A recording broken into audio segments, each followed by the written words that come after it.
This week in the business of tech, we address the noise of the tech layoffs with a dive into the data of the industry and the economy as related to jobs.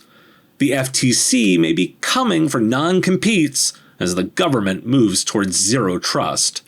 ChatGPT's buzz is getting louder, and there could be opportunity here, while John Deere does a deal with lobbyists to avoid regulation. And there's finally a set of requirements for SaaS management, just as the cyber insurance market gets its first private bond. All these stories and more. Hit those like, subscribe, and the notification button and help us pay the bills. And here are this week's stories.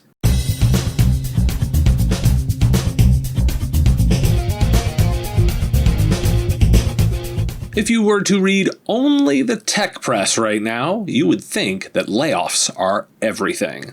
Last week, Amazon announced it was cutting 18,000 jobs, and Salesforce is laying off 10% of its staff.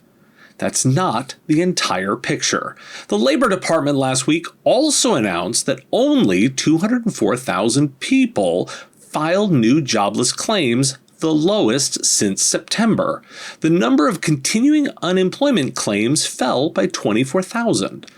The headline unemployment rate at 3.5% matched its lowest levels in decades. It fell even as the labor force expanded by 439,000 workers. An additional 717,000 Americans reported being employed. Employers are still hiring at a rapid pace, 223,000 in December, but slowing from early last year's unsustainable numbers. The economy has added roughly 247,000 jobs per month on average in the last 3 months, slower than the 366,000 in the prior 3-month stretch, and less than half of the 539,000 jobs added each month in Q1 2022. And ADP says large companies cut 151,000 jobs on net in December, but hiring by small and mid-sized companies was so robust that there was an overall gain of 235,000 jobs. CompTIA's job data analysis says technology employment continues to hold steady to begin the new year. Employers throughout the economy added an estimated 130,000 tech workers in December, helping to drive down the tech occupations unemployment rate to 1.8%, compared to the overall national rate of 3.5%. And according to October data from ZipRecruiter, about 37% of surveyed laid-off tech workers found a new job within 1 month, and 79% were employed within 3 months. Why do we care? If one were immersed in Silicon Valley only, the world might seem bleak and horrific for technology companies and workers. That isn't the whole story. There are certainly some companies that are course correcting, and for any individual who loses their job, it's a traumatic experience. That said, they're landing new ones, and overall, within the tech world beyond just the valley, tech jobs are steady and tech workers are in demand. In the larger picture of the overall economy, the worker shortage isn't over, and there's growth. Good news for those selling to customers who are both growing and need to do more with less. That's good for technology providers, as customers will need continued technology investment. I'd offer this: workers are becoming available from those layoffs. Those in technology services should be looking for those skillful workers. Know that your customers will be looking for more assistance as they need people too. The other big set of labor data to talk about is salary. On Friday, I spoke of the IT Pro salary survey data, and today let's look at new data from Comprehensive.io. They're a new website that compiles salaries at 700 top tech companies, including giants like Amazon and Google. This is leveraging the new transparency laws around pay that kicked in for the new year, particularly in New York and California. Here are some examples. A senior software engineer, $147,000 to $210,000 based on 405 job posts at 80 companies. A software engineer making $132,000 to $200,000 based on 285 job posts at 53 companies. an account executive making $111,000 to $150,000 based on 59 job posts at 23 companies, and a security engineer making $150,000 to $180,000 based on 17 job posts at 11 companies. These salary listings do not include any bonuses or equity grants. In the US, there are now 13 cities and states that require employers to share salary information, covering about 1 in 4 workers, according to PayScale, a software firm focusing on salary comparison. It's important to note that the data includes wide ranges as well. Now, why do we care? The practice and culture of keeping salaries private benefits employers over employees. That culture will be shifting. Proactive managers and owners will be getting ahead of this and learning new habits. It's currently an opportunity. That window will close as information availability becomes the norm. As a boss, get a lot more comfortable talking about money. The FTC is proposing banning non-compete agreements. This announcement on Thursday, and the FTC estimates that 30 million people, or 1 in 5 workers, would be impacted, and the rule could increase wages by nearly $300 billion a year. The new rule, however, would make it fully illegal for employers to enter into or maintain non-compete agreements with their workers and require them to notify workers that any existing non-compete agreements would no longer be in effect. The proposed rule would generally not apply to other contract restrictions like non-disclosure agreements unless the restrictions were, quote, so broad in scope that they function as non-competes, the FTC said in a press release. The FTC is asking for public comment on the proposal. Why do we care? In tech, this will be a big deal. Let's note that this is not an examination of non-disclosure agreements. If you're worried about your secrets, that's the NDA. Small providers won't be spending the money on leveraging lawyers to enforce or intimidate around non-competes. That said, it would free up talent more easily, moving away from larger firms. The smaller you are, the less downside this has. For talent, it's absolutely good news. And while we're paying attention to Fed moves, Axios looked at the push for zero trust within the federal government and private sector. There's a September 2024 deadline to implement zero trust within federal agencies, and the expectation is that this is the year to modernize federal IT. The White House ordered all civilian government agencies last year to establish and implement a zero trust plan by the end of September 2024 under the administration's zero trust strategy. The plans must include adopting a phishing-resistant form of MFA, maintaining digital asset inventories, and segmenting individual networks from other agencies. And this year's appropriations and budgeting cycle is the last opportunity to ensure federal agencies have the funds they need to meet the 2024 deadline. And in government announcements, I spotted an FBI warning that cybercriminals are using search engine advertisements. Why do we care? It didn't take long for one of my 2023 predictions to happen. Either that was too obvious, or the criminals listened to the pod. Now, there are law enforcement warnings. The security push continues, and with a deadline looming, there should be implementations to track this year. Those in government contracting are likely knee-deep in chasing that work, and the rest of us are watching to see what level of compliance is achieved. Think you know PC Matic? Think again. PC Matic is working with MSPs to deliver true zero-trust, default-deny endpoint security, allowing only trusted applications and blocking all the rest. A lightweight, simple-to-deploy, and easy-to-manage approach to application allow listing. Layering a default-deny approach provides MSPs of all sizes the ability to focus again on prevention, and PC Matic delivers this without impacting performance or efficiency. Find out more by visiting PCMatic.com/MSP and ask about their exclusive lead sharing program backed by a primetime national TV campaign. Some more ChatGPT related stories. First, Checkpoint researchers are noting that criminals are already using the tools. Conversations on several major underground hacking communities show that many cyber criminals with no development skills are using ChatGPT to create basic malware. The information reports on Microsoft's planned use of the technology, which they are an investor in OpenAI. Microsoft has discussed powering its apps, including Word, PowerPoint, and Outlook, with AI from OpenAI.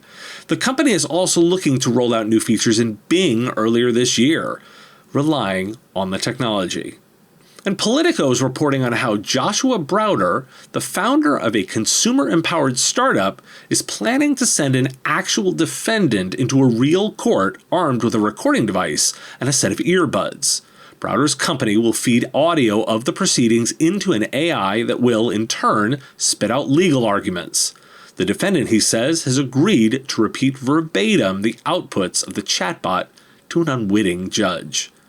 And to top it all off, Reuters is reporting that Microsoft may invest $10 billion in OpenAI. It's just talks right now. Why do we care? The race is on to find applications for the technology. That increasingly smells like a services opportunity, and those who answer the how of using it with the why and a balance of ethics and thoughtfulness to the repercussions will reap the rewards. The complex questions about the impact of the technology are exactly where service providers want to live. I covered the right to repair in New York becoming law. Manufacturers clearly are starting to notice. John Deere, the tractor maker, has signed an agreement with the American Farm Bureau Federation, a nationwide lobbying group representing farmers' interests. Quoting Vice, "The agreement will let farmers repair their tractors, which, as Motherboard has reported, has become increasingly hard as Deere has restricted access to parts and embedded software on its farm equipment. The agreement, however, is designed for Deere to preempt and potentially avoid government regulation and state-level legislation that would have the force of law behind it. It is pitched in the agreement as, quote, a voluntary private sector commitment to outcomes rather than legislative or regulatory measures. The Farm Bureau, which is one of the most powerful lobbying groups in the country, agrees to, quote, encourage state Farm Bureau organizations to recognize the commitments made in this MOU and refrain from introducing, promoting, or supporting federal or state right to repair legislation that imposes obligations beyond the commitments in this MOU. Deere and the Farm Bureau also both retain the right to pull out of the agreement if any state passes right to repair legislation. Why do we care? A movement gains effectiveness and influence when the other side begins negotiating for disarmament. This is we surrender, waving the white flag. That a trade group would move this way shows their precarious position. Trade associations are a critical component of how regulation is created. Ask yourself, which organizations effectively speak for me within the technology industry? On the cyber insurance front, specialist insurer Beazley has announced the launch of the market's first cyber catastrophe bond. Beazley said that the $45 million private bond marks the first time a liquid insurance-linked securities instrument has been created for cyber catastrophe risks. The bond is fully tradable under Rule 144A resale, gives the company indemnity against all perils over a $300 million catastrophe event, with the possibility of additional tranches being released in 2023 and beyond. Why do we care? Well, this is a maturation of the insurance space as the industry looks for a way to monetize the risk. Now, I'm no investment expert here, so I won't discuss how the industry makes money with this one. I'll observe the market creating new avenues to offset risk. This isn't an industry that intentionally screws up. Someone has done the math to justify this as a moneymaker. They're betting on the breaches. In Of Course It Got Hacked news, a security researcher has hacked California's new digital license plates. Only a few months after they were legalized, Researcher Sam Curry has noted that he and his friends were able to attain full super administrative access to all of the user accounts linked to Reviver, the company responsible for selling California's modernized plates. What could they do? Well, track GPS locations of every registered user, manipulate data on users' plates, and even report vehicles as stolen. Revolver, the company behind the plates, has admitted that they patched the software vulnerabilities that allowed the hack to occur. Why do we care? One of the key roles of those doing implementation is advising customers on what to do and what not to do. Of course they were hacked. There's little to no reason this should have ever been a thing. Just because you can do a thing doesn't mean you should. I want providers to listen to this story and ask harder questions of, should we really do this regarding technology? Put this in a digital transformation context. Yes, transform processes into digital ones that make sense. Yet be deliberate to not convert one for the sake of converting it. What problem was a digital plate solving that wasn't solved with a metal one that's unhackable? Combined with other technologies?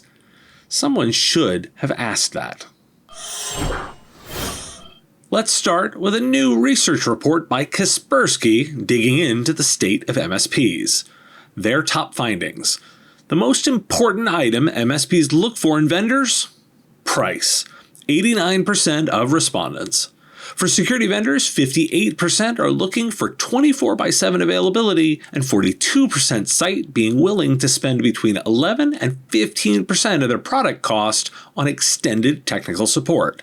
Beyond that price point, features and functionalities and support are tied for second place, 88%. Interestingly, in this survey, 90% of total respondents said they require customers to have cyber insurance. Now, why do we care? There's a brutal honesty in this report that I have to respect. Providers care about getting a reasonably priced product with the right features and support. That's the standout. Everything else is a distant third and beyond.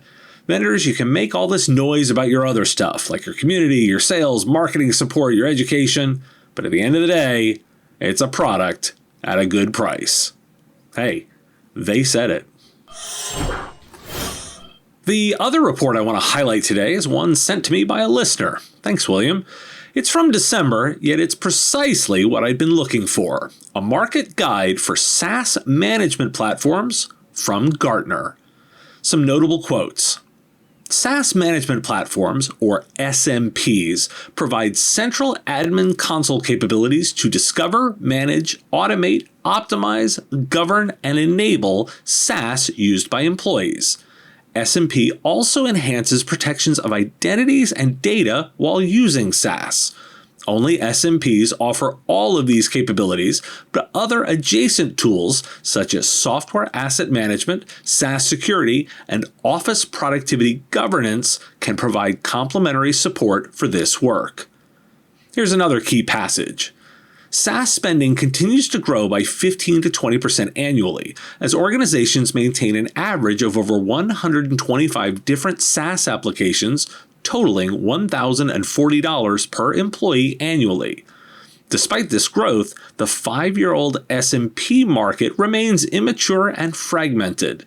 It is often confused with software asset management, or SAM, and SaaS security tools such as Cloud Access Security Brokers, Security Service Edge, and SaaS Security Posture Management. Gartner client interest in SMP, measured by inquiry volume and Gartner.com search activity, remains low. Gartner also lists some vendors in this space: Augment, Auvic via Saslio, Beame, BetterCloud, Linux, Lumos, Umnitsa, Predictive, SailPoint, Tori, Treleka, Zluri, and Xylo. And finally, this passage. Over the next 12 to 18 months, Gartner anticipates these supply-side market changes. More SMP vendors will expand capability to offer all 7 categories of functionality. SAM, SaaS security, and adjacent market vendors will expand their capabilities and become SMPs. Continued investor interest in and contribution to SMPs. less distinction between base capabilities of SMPs, increased partnerships as well as mergers and acquisitions among SMP and adjacent tool vendors, and introduction of managed services offerings from SMP, consulting and outsourcing vendors to address skills gaps. Few SMPs offer managed services today. Now, why do we care? So, 7 key capabilities: discover, manage, automate, optimize, protect, govern, and enable. I've been looking for a set of requirements around this product space, and Gartner delivers. It's early days here, as noted by the cited interest is low, as well as the emerging nature of the vendors, although 5 years is a significant amount of time for me. Your homework. If you care about managing SaaS, familiarize yourself with the base capabilities using this reference model. Gartner has provided it. Next, you can start tracking the vendors to see what they do and how they engage. You may find a solution that matches you, or start understanding what's possible. In my mind, this space is the future of IT. For the record, the acronyms and product categories are awful. Just saying. And in that category, I spotted that CloudFlare will launch a monitoring dashboard, providing IT leaders with predictive, historic, and real-time insight around application outages, network issues, and performance slowdowns, the company announced Monday. The cloud-based web security company will deploy 3 new tools to enhance user experience tracking capabilities: Zero Trust Fleet Status, Synthetic Application Monitoring, and Network Path Visualization. Why do we care? This isn't the SMP category from before, but an interesting move by CloudFlare.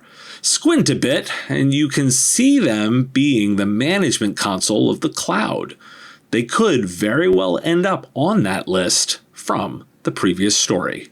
Thanks for watching This Week in the Business of Tech. If you like this video, you can let me know with a like of the video, and even more valuable, hitting the subscription button. My content is all free, and I use metrics like subscriptions to pay the bills, so it has real value. The content here is produced under ethics guidelines posted at businessof.tech. If you're interested in more content like this, you can get access to content early via our Patreon at patreon.com/MSP Radio. It's our give what you want model, where you set the value of what you think the content is worth. If you like this show, you can catch it daily as the 5-minute news and commentary podcast, The Business of Tech, available on all your favorite podcatchers, with links at businessof.tech. Just hit that big blue subscribe button. Again, thank you for taking the time out of your day to listen, and I really value the interaction. If you want to say something in the comments, I do respond and watch all of them, and I look forward to talking to you next time.